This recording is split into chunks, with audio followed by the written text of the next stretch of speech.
Hello everyone, welcome to the money plant project. क्या आपने the Hindu का लेटेस्ट आर्टिकल पढ़ा है जिसमें बताया गया है कि एक डॉक्टर दिल्ली में बैठ के 286 किलोमीटर दूर जयपुर में एक हार्ट सर्जरी परफॉर्म कर रहे हैं। रोबोट ऑपरेट कर रहे हैं और डॉक्टर जॉयस्टिक से कंट्रोल कर रहे हैं। सोच के देखिए, अगर ये टेक्नोलॉजी इंडिया के हर कोने में पहुंच जाए तो ट्रीटमेंट कैसे बदल जाएंगे। लेकिन एक बहुत बड़ा सवाल है, रोबोटिक सर्जरी का खर्चा कौन देगा? क्या आपकी हेल्थ इंश्योरेंस इसको कवर करेगी या आपका क्लेम भी रिजेक्ट हो जाएगा? आज हम इसी टॉपिक पे डीप डाइव करेंगे। मैं हूं सुनीति और आज हम मनी प्लांट प्रोजेक्ट के को फाउंडर से ये डिस्कस करेंगे कि रोबोटिक सर्जरी क्लेम्स पे रियल लाइफ डिस्प्यूट्स को कैसे हैंडल किया जाता है। थैंक यू सुनीति, आज आपने ये टॉपिक रेज करा है। हमारे पास ऐसे कई बार क्वेरीज आती हैं जहाँ पे हमारे ही कस्टमर्स हमसे पूछते हैं कि क्या हमें रोबोटिक सर्जरी का क्लेम मिलेगा, या कोई पास्ट एक्सपीरियंसेस ऐसे हैं जहाँ पे उनके या उनके किसी फैमिली मेम्बर को कोई रोबोटिक सर्जरी का क्लेम डिनाई हुआ है। सबसे बेसिक से शुरू करते हैं। रोबोटिक सर्जरी एक्चुअली होती क्या है? क्या रोबोट खुद से ऑपरेट करते हैं? नहीं, ये एक सबसे बड़ा मिथ है। रोबोटिक सर्जरी में भी सर्जरी या ऑपरेशन सर्जन ही करता है, लेकिन वो एक कंप्यूटराइज कंसोल पे बैठ करके एक हाईली एडवांस टूल के थ्रू ये सर्जरी ऑपरेट करता है। इस पूरे प्रोसेस में रोबोट कोई भी डिसीजन अपने आप से नहीं लेता। रोबोटिक सर्जरी में तीन बहुत ही इंपॉर्टेंट टूल्स होते हैं, जैसे कि magnified view, wrist like robotic arms, और तीसरा होता है मोशन स्केलिंग। मतलब ओपन या नॉर्मल लैप्रोस्कोपी के कंपैरिजन में प्रिसिशन और कंट्रोल दोनों हाई लेवल पे चले जाते हैं। इसलिए complex urology, gynae, cancer, cardiac surgeries में इसका यूज बढ़ रहा है। लेकिन क्वेश्चन तो ये हाइप है या रियल फ्यूचर? पेशेंट के एंगल से क्या फायदे हैं? मेडिकल फ्रेटर्निटी का मानना है कि एडवांटेजेस तो बहुत हैं, जैसे कि छोटे कट्स, कम ब्लड लॉस और कम पेन। साथ ही साथ में कॉम्प्लिकेशंस को अवॉइड भी करा जा सकता है, जैसे कि जो इम्पोर्टेंट नर्व्स या ऑर्गन्स हैं उनको अवॉइड ही करा जाता है। साथ ही साथ में रिकवरी टाइम भी रिड्यूस हो जाता है, तो छोटे हॉस्पिटल स्टेज भी होंगे। अगर हम डॉक्टर्स के पर्सपेक्टिव से देखें तो उनके लिए भी एडवांटेजेस है। 3D व्यूज, बेटर अर्गोनॉमिक्स और less strain on the body. कई बार बहुत ही डिफिकल्ट एंगल्स पे ऑपरेट करना पड़ता है डॉक्टर्स को, तो विद रोबोटिक सर्जरी इस तरह के डिफिकल्ट एंगल्स भी बड़े आसानी से वो रिजॉल्व कर सकते हैं। वैसे मेडिकल फ्रेटर्निटी थोड़ी सी डिवाइडेड है। डिवाइडेड बेनिफिट्स की वजह से नहीं है, बट डिवाइडेड इस सेंस में है कि क्या ये हर तरीके की सर्जरी में बेनिफिशियल है या नहीं है। कुछ में एक क्लियर इंडिकेशन दिखाई देता है रोबोटिक की वजह से, बट कई बार वो चीज़ रिफ्लेक्ट भी नहीं करती है। और इसी वजह से इंश्योरेंस कंपनीज हर रोबोटिक क्लेम को बड़ा कॉशियसली क्लियर करते हैं।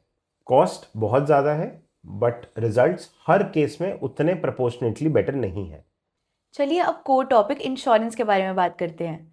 IRDAI ने 2019 से मॉडर्न ट्रीटमेंट क्लॉज के अंडर रोबोटिक सर्जरी का कवरेज मैंडेट किया है। थ्योरी में तो कवर होना चाहिए, ग्राउंड पे क्या हो रहा है? बिल्कुल, ये IRDAI का बहुत अच्छा स्टेप था। आज आप कई सारी पॉलिसीज में देखेंगे एडवांस ट्रीटमेंट या मॉडर्न ट्रीटमेंट के मल्टीपल क्लॉजेज हैं। रोबोटिक सर्जरी उन्हीं में से एक सब पॉइंट है, बट प्रैक्टिकल प्रॉब्लम तीन जगह पे आती है। पहला, सब लिमिट्स के ऊपर। दूसरा, क्या ये प्रोसीजर एक मेडिकल नेसेसिटी है। और तीसरा, क्या ये एक रीजनेबल कॉस्ट के अंडर हो रहा है। चलिए स्पेसिफिक्स पे आते हैं। आपने बहुत केसेस देखे हैं, कौन से क्लॉजेज इंश्योरर्स यूज करते हैं क्लेम कट या डिनाई करने के लिए? टिपिकली हमने 5 तरह के सिचुएशंस या क्लॉजेस देखे हैं जो इंश्योरेंस कंपनी यूज करती हैं पार्शियली क्लेम पास करने के लिए या क्लेम डिनाई करने के लिए। मॉडर्न ट्रीटमेंट की सब लिमिट एक काफ़ी मेजर क्लॉज बन जाता है जब भी हम एक पार्शियल क्लेम सेटलमेंट के बारे में बात करते हैं। बहुत बार कस्टमर्स की पॉलिसीज में देखा गया है, बिफोर 2019 या फिर उससे पहले की जो पॉलिसीज परचेज गई हैं उसमें देखा गया है कि एक सब limit clause modern day treatment पे लगाया हुआ होता है। कुछ कुछ कंपनीज अभी भी एक क्लॉज को आगे कंटिन्यू कर रही हैं। अगर किसी की पॉलिसी 10 लाख रुपए की है तो eligible amount for modern treatment हो सकता है सिर्फ 1 लाख रुपए या 2.5 लाख रुपए तक हो। अगला मेजर रीजन पार्शियल क्लेम्स में आता है reasonable and customary clause. Normally insurance companies compare करती हैं कि एक रेगुलर सर्जरी किस कॉस्ट में हो रही है और उसके अगेंस्ट में रोबोटिक सर्जरी कितना चार्ज कर रहे हैं। जो ये डिफरेंस होता है, इंश्योरेंस कंपनी इस कॉस्ट को अवॉइड करती हैं और एज अ कस्टमर आपको बोला जाता है कि हम लोग उतना ही पे करेंगे जितना एक रेगुलर सर्जरी की कॉस्ट आती है। Normally as a policy holder आपको लगता है कि आपके साथ धोखा हुआ है और पूरे क्लेम अमाउंट का हो सकता है सिर्फ 1/3 या फिर half of the claim amount आपको एक्चुअली में मिले। इससे भी ज़्यादा खतरनाक जिस रीज़न की वजह से क्लेम डिनायल होता है, जब इंश्योरेंस कंपनी ये कहती है कि मॉडर्न ट्रीटमेंट तो ज़रूरी था ही नहीं। इंश्योरेंस कंपनी का कहना होता है ये एक एक्सपेरिमेंटल ट्रीटमेंट है या फिर ये एक प्रेफरेंशियल ट्रीटमेंट है, ना कि एक नेसेसिटी। इस क्लॉज में या इस केस में इंश्योरेंस कंपनी कई बार पार्शली क्लेम देती है या फिर कई बार पूरा क्लेम डिनाई भी कर सकती है। कुछ केसेस में ये भी देखा गया है कि हॉस्पिटल्स अपने बिलिंग में रोबोटिक टेक्नोलॉजी फीस एक अलग हेड क्रिएट कर देते हैं। बहुत बार कस्टमर्स से ये बोला जाता है कि ये वाली फीस आपको अलग से पे करनी पड़ेगी, क्योंकि इंश्योरेंस कंपनीज इसको एक एडिशनल कॉस्ट मानती हैं। इसे एज अ कंज्यूमेबल भी कंसिडर कर सकते हैं। और एक बड़ा झटका लगता है उन लोगों को जिनके पास एक corporate group health insurance policy है। कुछ corporate group health insurance policies में तो यहाँ तक लिखा होता है कि modern treatment is only payable if it is an absolute necessity. और हमने कुछ कॉर्पोरेट ग्रुप हेल्थ इंश्योरेंस में ये भी पढ़ा है कि बिना कॉर्पोरेट बफर के अप्रूवल के आप रोबोटिक सर्जरी करवा ही नहीं सकते। इस सिचुएशन में हो सकता है पूरा क्लेम ही डिनाई हो जाए। प्रैक्टिकली कौन से टाइप के क्लेम्स में सबसे ज़्यादा प्रॉब्लम्स दिखी हैं? इंश्योरेंस कंपनीज के पास तो वैसे बहुत सारे रीजंस होते हैं क्लेम को पार्शली पास करने के, बट जो हमने नॉर्मली देखा है, जिन प्रोसीजर्स का कोई क्लियर ऑल्टरनेटिव अवेलेबल हो, जैसे routine gall bladder surgeries, hernia operations, gynae issues जहाँ पे सिंपल लैप्रोस्कोपी से रिजॉल्व करा जा सकता है, वहाँ पे इंश्योरेंस कंपनीज अगर कोई रोबोटिक सर्जरी के थ्रू ऑपरेट करवाते हैं, वहाँ पे क्लेम डिनाई करते हैं।